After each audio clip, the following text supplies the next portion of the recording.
కామారెడ్డి జిల్లాలో వీధి కుక్కలపై విష ప్రయోగం స్థానికంగా సంచలనమైంది. కుక్కల బెడద తొలగించుకునేందుకు విష ప్రయోగం చేసినట్లు జంతు ప్రేమికులు కంప్లైంట్ చేశారు. 600 స్ట్రీట్ డాగ్స్ ను చంపి పాతిపెట్టినట్లు పోలీసులకు చెప్పారు. ఆధారాలతో 5 గ్రామాల సర్పంచ్లపై కేసు నమోదు చేశారు పోలీసులు. కామారెడ్డి జిల్లా మాచారెడ్డి మండల పరిధిలో వీధి కుక్కలపై విష ప్రయోగంతో చంపటం స్థానికంగా సంచలనం సృష్టించింది.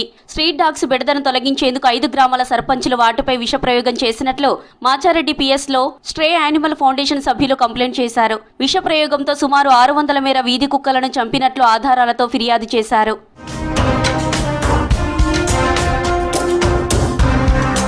పంచాయతీ అండదండలతోనే జరిగిందని ఆరోపించారు. పంచాయతీ ఎన్నికల్లో కుక్కల బెడద తొలగిస్తామని హామీ మేరకు వాటిపై విష ప్రయోగం చేసినట్లు తెలిపారు. రెబీస్ సోకకుండా వీధి కుక్కలకు ఇంజెక్షన్లు ఇవ్వాలి తప్ప ఇష్టానుసారం చంపడం ఏంటన్నారు జంతు ప్రేమికులు. 5 విలేజెస్ లో అక్కడ ఉన్న సర్పంచులు వీధి కుక్కల్ని విషపు ఇంజక్షన్లు ఇచ్చి చంపిపించి వాటిని ఊరి చివర బరీ చేశారండి. సో ఇన్ఫర్మేషన్ మేము తెలుసుకొని మచ్చారెడ్డి పోలీస్ స్టేషన్కి వచ్చి నిన్న కంప్లైంట్ ఇచ్చామండి.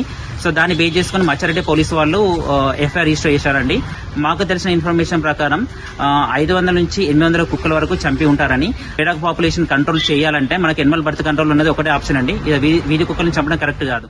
కంప్లైంట్ తో విచారణ చేపట్టిన పోలీసులు వెటర్నరీ డాక్టర్లతో కలిసి పాతిపెట్టిన వీధి కుక్కల కళేబరాలను జేసీబీ సాయంతో వెలికితీశారు. వీధి కుక్కల డెడ్ బాడీలకు వెటర్నరీ డాక్టర్లు పోస్టుమార్టం నిర్వహించారు. ఫరీద్పేట, వాడి, పాల్వంచ, బండ రామేశ్వరపల్లి గ్రామాల సర్పంచ్లపై మాచారెడ్డి పోలీసులు కేసులు ఫైల్ చేశారు.